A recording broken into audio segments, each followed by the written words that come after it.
This is Ankash's property. I'm in the front yard and we're going to be prepping it for a rental. And in this section here, the grass mostly, what we need to do is put a nice edge the grass, mow it. It's pretty much all Bermuda grass in here, which is considered a weed. So it will green up for the summer. So we'll just mow it the way it is. We'll offer an option 2 over seeded. That's going to be a separate item. There is so looking at the irrigation, so we'll prune all this just to shape it up so it's neat.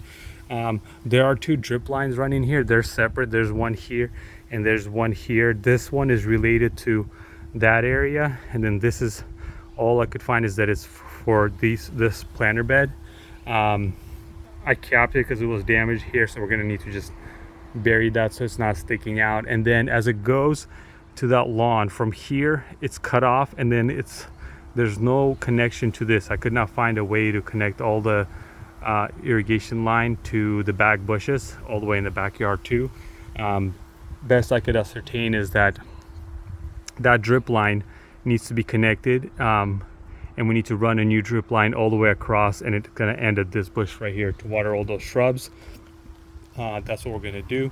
The client didn't mention putting in new mulch. That's an option, but it's not going to be included in this estimate. There are, I think, 2 broken sprinklers here, at least 4 in this side. A lot of them are clogged. They need to be replaced. Same thing with the grass here. We're going to mow it. We're going to trim those bushes. There's a few that died. We're just going to cut them down to ground level. There's some stumps from old trees. Looks like it was West Elms.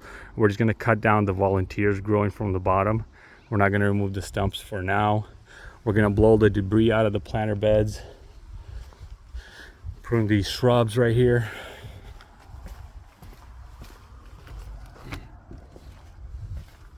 Tidy up this shrub. All these weeds, we're going to use a string trimmer to knock it down and then rake everything up, and whatever's left over from the weeds, we're going to spray it with a weed killer.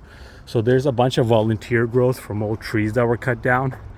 We're not going to be removing the stumps at this point. All we're going to be doing is just cutting down as low as we can all of these volunteers, and then we'll spray them. Essentially, we'll be treating them as weeds, so they'll at least die off and not keep growing like this. These are big hedges. The client has asked us to kind of prune them back a bit so they're neater, but he does like the height, so we're not going to do anything on the tops of them. We're going to keep them the way they are. This lawn area, we're going to mow it down as well. There are, if I remember it, I think 2 or 3 sprinklers that are broken in here that need to get replaced. The drip line we're going to put in is going to run all the way to this bush right here. There's leaves and debris in the planter beds. We're going to blow all that out. Let's see. Okay. And I believe that's it for now. That's like the immediate cleanup. Another option the client asked us is to provide an option to overseed the lawns, and then also a 2-foot high retaining wall. That's going to be a separate item coming later. That's it.